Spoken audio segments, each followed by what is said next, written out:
Well, hello and welcome to our next presentation here at the TLC.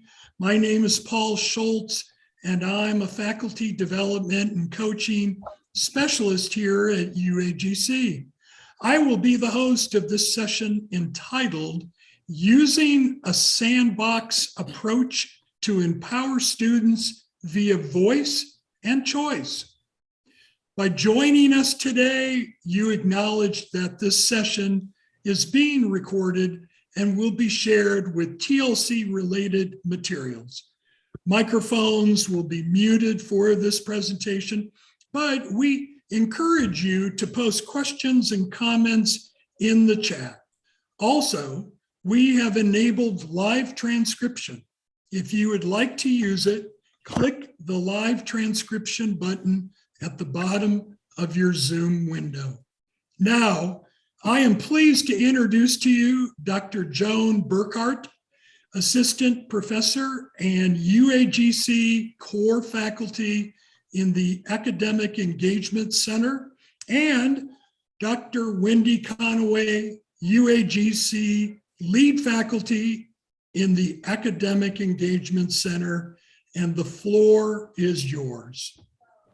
Well, thank you so much, Paul. Hello, and everyone. Thank you so much for attending our session. Wendy and I are going to share findings from our course's experiential learning approach. So before we get started, I'd like to offer a quick trailer so you know what to expect. Clearly, our special effects budget was limited here. We'll start by sharing a little about the Academic Engagement Center, or AEC, as we call it, what it is and what we do, how and where our course fits with that picture, and why creating an experiential, choice-driven space was at the heart of last year's course redesign. We'll present the guiding idea behind our design and what it looks like in practice. We'll share quite enthusiastically the impact we have seen this space have on students. And at that point, you're going to want to get ready for a Bloom's verb blitz. We'll invite you to think about ways you can empower through choice and the value of focusing on creative process in your own courses. And then we'll round out this experience by posing a little post-session challenge and an opportunity to share your own creative processes. This is like that awesome, unexpected scene that pops up in the middle of the movie credits just when you're feeling sad that it's over. Surprise. We, as Paul said, are both from the Academic Engagement Center. The Academic Engagement Center is the foundational, operational set of courses that students take to get those basic skills and the basic knowledge that they need in order to be successful when they begin their programs of study. The Academic Engagement Center provides that general education that we all need to have a well-rounded set of skills and knowledge so that we can use that skills and knowledge and build upon it for the future. A little bit about Gen 102. Gen 102 was originally created to introduce students to digital literacy. In one of the questions that we asked students in the prior iteration of the course, we asked students what it was that they wanted to learn most. And students always said to us, we want to learn more digital tools. We want to learn about the software. We want to learn how to use it in all areas of our lives. They were very interested and very willing to explore those tools. So what we decided to do was to take that information and use it to be a guiding principle in our course revision. Now, remember that these students who are in Gen 102 have anywhere from 0 to perhaps even 75, 100 credits. Those with less than 30 credits will be taking our course for sure, and right in the second slot or right after the first course in the general education curriculum. However, other students will have the opportunity to slide Gen 102 anywhere that they would like within their general education foundational courses. What we wanted to do with this course is to take the feedback, take the voice, and take that information and design a course that students would feel more useful. And that's where the Sandbox approach was dreamed up. The opportunity for students to explore those digital software pieces that they had asked to learn about. And at this point, I am going to give it to our why. Hearing their stories, hearing what students have told us leads us to the choice. We give students in the Sandbox approach a choice every single week to explore different kinds of software, what they will find useful in the different areas of their lives, whether it be personal, academic, or professional. That's why we listened to their voice, gave them their choice, and designed this course. So one guiding idea, one guiding idea of our course design is Sandbox style experiential learning. We have created a space for students to play around, make mistakes, troubleshoot, reflect, and repeat. So what does that look like? That's the burning question, right? Well, each week, students engage in what's called the Technology Forum. They are challenged to consider real-life applications for new technology tools in, as Wendy said, their personal, academic, and professional lives. Each week, we ask them to create something new using the software tool they choose, provide an example of what they created, either as an embedded image or an attached file, include the link to a how-to resource they used to learn more about their tool or that they think their peers might find helpful. And then we ask them to focus on describing their experience using their selected technology tool. And that's where the process focus really comes into play. What tool did they use? Why did they pick this particular tool of all the tools out there? And describe one thing that was easy and one thing that was challenging as they used the tool. We finally asked them to discuss 2 ways that they might use this tool in their academic life, or the next week it's professional life, the next week it's personal life. Whatever the theme for the week is, we ask them to discuss ways that the tool might fit into that area of their life. Documenting each student's unique individual creative process is at the core of our approach, as is supporting our learning community by way of sharing out worked examples and support tutorials. So now, Wendy, why don't you share what we found? I will be happy to. We're sharing the impact of what we have discovered about this approach from experiencing so much feedback from our students in all areas of the course. This course advocates experimentation, taking risks in a low-stakes environment. It prompts students to move outside their comfort zones when they try a new tool that they have never used before. It empowers our students to choose any tool that they wish. They have reasons for choosing some of the tools because maybe they've seen it advertised somewhere else. Maybe one of their classmates had suggested using it. It challenges students to consider real-life applications in their personal, academic, and professional lives. We know one thing, it's one thing to know about something and quite another to apply that information. It promotes creativity. Students create something new with the tool they select, and we don't provide any boundaries either. We let them choose what they're going to create, and then they're free to do it in the form they'd like. It engenders self-efficacy and self-confidence. Or there's no right or wrong approach to this experience, and mistakes are encouraged as those experiences allow them to learn and to grow. We have so many students that tell us, I never thought I could do this. This is something I didn't think I could create. Oh my gosh, I'm so excited. I can't wait to share it out. It engenders self-efficacy and self-confidence. It encouraged students to actively seek necessary support. We have them locate and share a relevant tutorial each week. We want to teach them the independence that they need to go out and find support themselves rather than simply respond by, I didn't know what to do. I don't know how to do it. So we're encouraging them to be a little bit more independent as well. We're inspiring joy, pride, and fulfillment.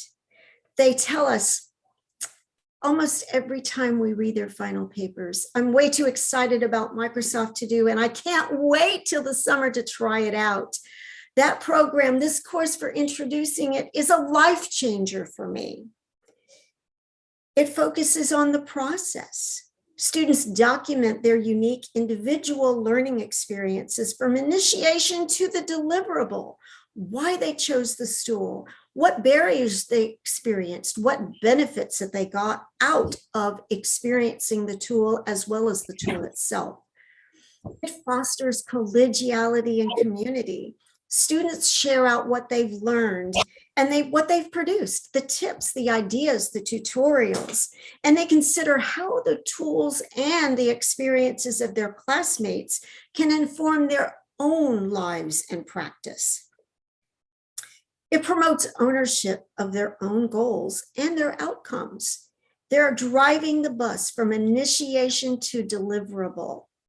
And finally, it instills a growth mindset of a lifelong learning and development. I cannot tell you how many times students say, I can't wait to use these. Use what I've learned in this course. Use what I've experienced in using these digital tools in my workplace, in my personal life. They are looking to carry their learning onward.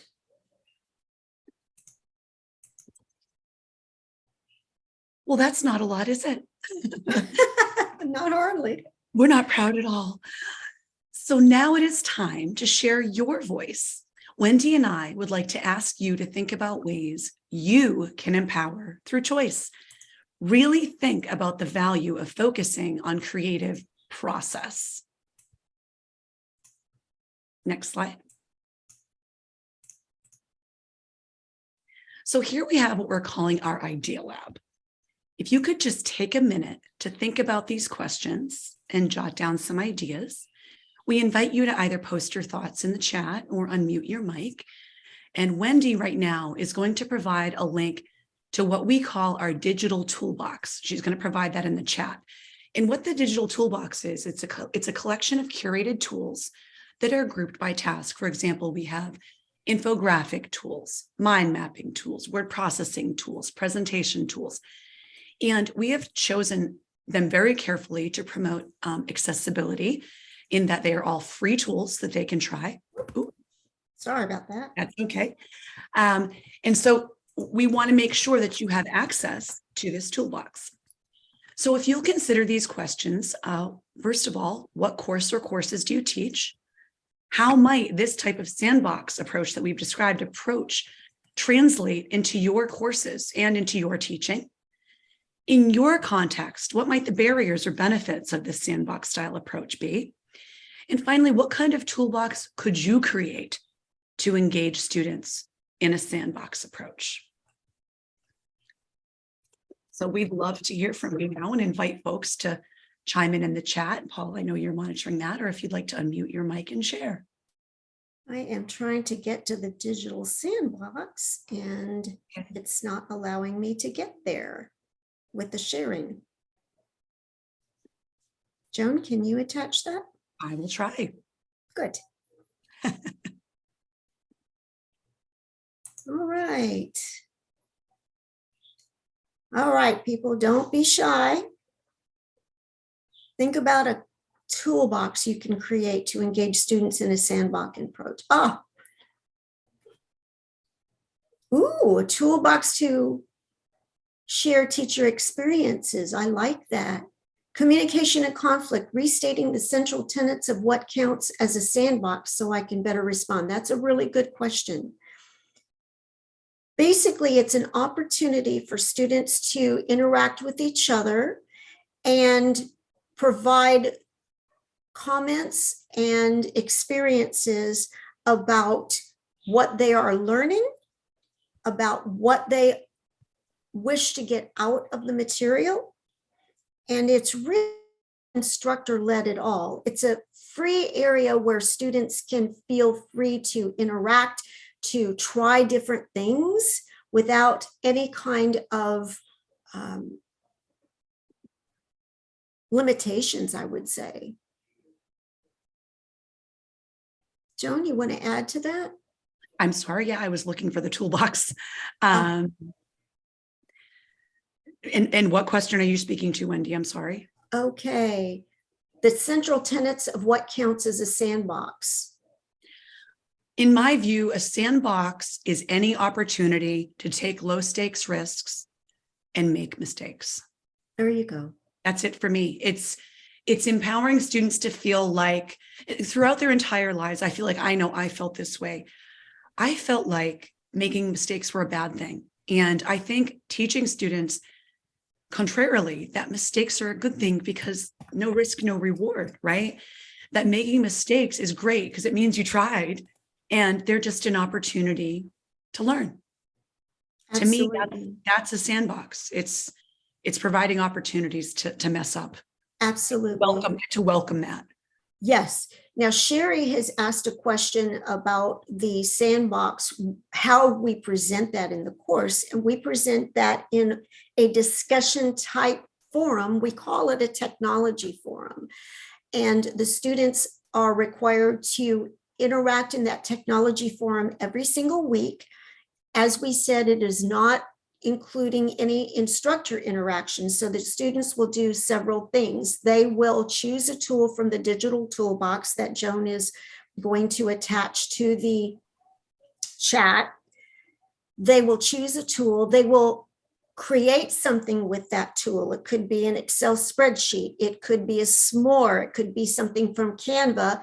And then in the discussion forum or the technology forum, they simply post an image or evidence of what they have created. Now, it doesn't have to be perfect. It doesn't even have to be finished. It is just showing that they have attempted to use this tool. And once they do that, they share their experiences. What did they like about the tool? What did they not like about the tool? Where would they use it in their professional life, or where they would use it in their personal life? And then the responses that they get from students include, I haven't tried that tool before. You have a really good thing going. I think I'm going to try it the next week. Or have you tried using this tool for this or that? Or I have experience using this tool. Here's a really neat feature that you might enjoy. So the students go back and forth amongst each other, and they are literally driving the learning. The answer is, for Sherry, it is assessed and graded. We grade it just as a regular discussion forum. And we use basically the same rubrics for this.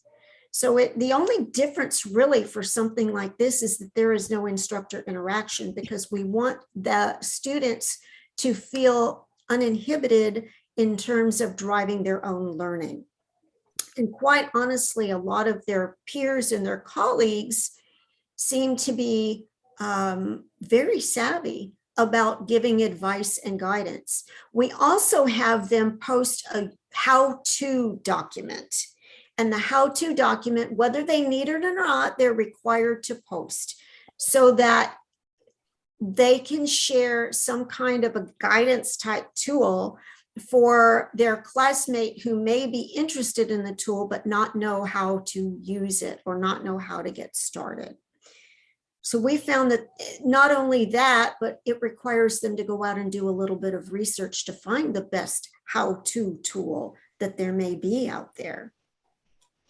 So sorry, I feel like I'm dominating the questions, but is this practice towards some final project, or is this kind of a side thing that's just instilling certain general learning goals. So just because you asked, how can we incorporate something like that in our classes? And I'm trying to think, is this something I'm just trying to develop as just a general skill? Or is this something I'm trying to move them toward, helping them with a final project or something? I think for us, the Sandbox is one of the primary intentions of it are to engender that sense of risk-taking, self-confidence, willingness to try new things, and instilling this growth mindset of lifelong learning. So that's one way we like to use the Sandbox, is a more of like it's getting them to move outside their comfort zone and try new tech tools they would never probably try unless they were, for lack of a better word, forced to, if that makes sense. But again, it's also the reason for it is because students having choice is shown to really promote that ownership of goals and learning outcomes. So any opportunity you could take where they get to choose either their tool or their deliverable or their means for what they're doing, the choice is always a great thing. Any opportunity you can take where you're encouraging them to take these low stakes risks. And if they make a product that isn't perfect, they're not going to get slammed when they're graded. They're getting graded more on the fact, for example, we grade the tech form, as long as I don't care if what they created is gorgeous or beautiful or anything. We're more concerned with the fact that they tried and they focused on the process. And sometimes we've seen examples where they've said, wow, I really flubbed this up. However, I tried this tool and it didn't work for me. And I'm going to tell you why. And now they know. Now they know Snappa isn't for them for infographics. So guess what? Next time we say, hey, you know what? Try Canva. That's a great backup. But it's more getting them to try. So I think it's infusing opportunities, number one, for them to take those low stakes risks and encourage mistake making, which they're not used to. And if they're going to be penalized for taking risks, they're not going to do it. They're not going to make mistakes if they're going to get points taken off. And also it's that trying something new. It's that confidence building attitude. I want to capitalize on that for a second. I had a student who at the very beginning said, I will tell you, this is not a course I'm really looking forward to. I'm not really good at technology. I do not like it. It scares me. I'm just letting you know up front.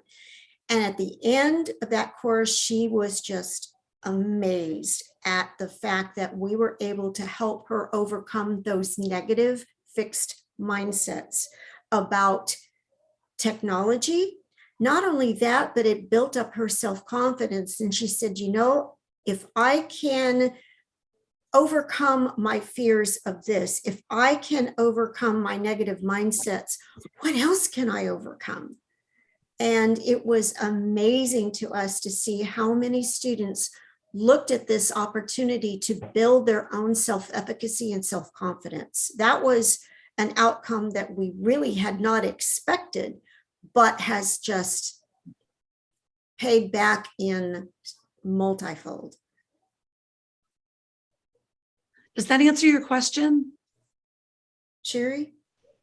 Yeah, it sounds like, so they're not required to do a final project where they use one of these tools, are they? Because then I can see the logical direct connection between the two. That's what I wasn't sure on. Is this just a general exploratory thing, or is this kind of more of a scaffolded thing? I think that's what I was trying to determine.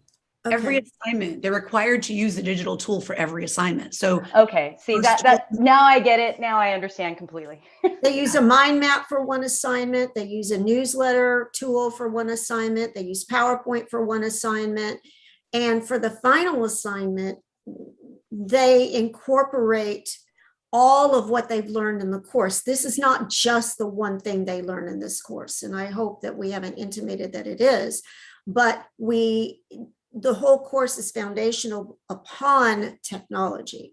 So in their final assignment, they choose from one of the tools that they may have experienced, and they can literally apply it to a career-based scenario that we provide to them. And they apply the tool, they apply all of the concepts that they learn in the course to that scenario, and are able to use the processes and think through, oh, well, I would use this tool for this scenario. And I know what the benefits and drawbacks of this tool. You know what? Maybe that wouldn't be the right tool. And that's part of being digitally fluent. That makes sense. Yes. So by the end of class, they're encouraged to use like maybe 3 or 4 of these tools. Mhm. Okay, I get it. Well, every week. to practice using them. Yeah, weeks 2 explore through them. 5. Weeks 2 through 5. Each week there's a different theme. First, it's personal life, then professional life, then academic life, and then in week 5, it's they can choose any part of their life. And for whatever the theme is, like say it's personal life, they can choose any tool they want from anywhere in the digital toolbox and think about how they can apply that in that part of their life and create anything they want. Now, whether or not, I want to be clear about this too, whether or not they use these for assignments or not, I would still have this tech forum just for the confidence building, even if it didn't connect to another assignment. This forum on its own is incredible for the low stakes risks, confidence building, lifelong learning, engendering self-efficacy and goals of learning outcomes. That just this, even in a vacuum, even if it wasn't connected. Does that make sense? Yeah, sure. No, you asked us to apply it to our own situation. Absolutely. And so I'm trying, like given you're an early entry level class, it sounds like it's a perfect kind of skills building class, and like it has that component. So I was just trying to figure out, you asked the question for us to share how we might do something similar. And that's where I was struggling. That's why I wanted to better understand how you guys were using it. Absolutely. Yeah. You know what? Let's do something. Let's move on to a challenge. Maybe this will help because we want to kind of walk you through. So we want to challenge you with an opportunity to apply the choice and process-based experiential learning approach we use to your everyday life. So what is a task or digital tool you've never tried before that you think would be useful in either your personal or professional life? Maybe you'd like to make a fun infographic for a class announcement, a flyer for social media to advertise a yard sale, a digital or even print invitation to a holiday party you're having, an animated video with music. Whatever the task, we have a tool for that in the digital toolbox, and it's likely free to use. These are some of the artifacts that our students have created. By Tuesday, November 8th, now we're giving that just because, if we don't give you, if we're too loosey-goosey, we won't get anything back, right?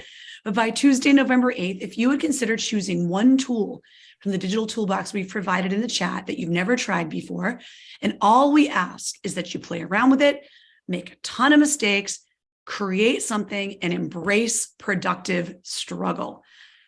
Speaking of that, when you've reached your limit on solo capabilities after playing around on your own, look up a how-to resource, like a video tutorial, for example, and see what that does for your process. The whole goal here is for you to not only experience what we ask our students to do, but to remind us all that taking risks, making mistakes, and reflecting on our own individual processes is not only essential for growth, but it can be really fun. It's addictive, I warn you.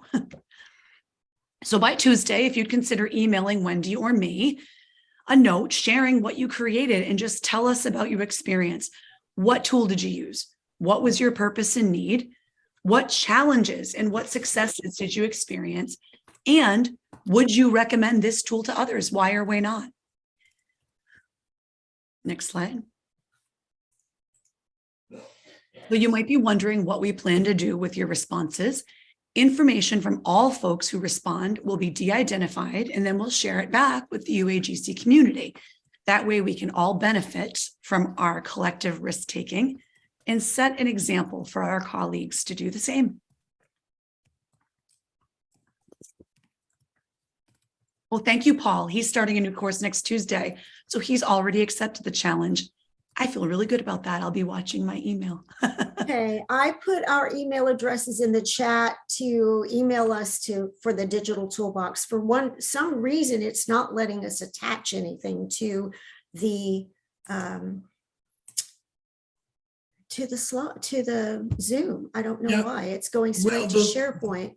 The link worked in the chat, and I love it. So good. Good. All right, do we have any questions? Quick questions. Jesse, you're asked a question here. Where do we respond to the challenge? By emailing Wendy or I at when the email addresses above. You can email us. And so will there be a place where they can, I'm assuming, where you can access these slides? And then you can see what the questions are as well. Yeah. You want to go back to that real quick, Wendy? Okay, You know, we're at time here, but here. if you want to take a screenshot of this, that would be ideal. All right. I wish we had more time for all of this. It's exciting. You know, and it's interesting that here you are creating and have created this digital toolbox for your students. Right now in academic affairs, we are currently in the process of creating a new faculty toolkit as well. So we will be talking soon. Oh, excellent. Awesome. Thanks, Paul. Yep. So let me just thank you, Dr. Burkhart and Dr. Conaway, for this presentation. It's really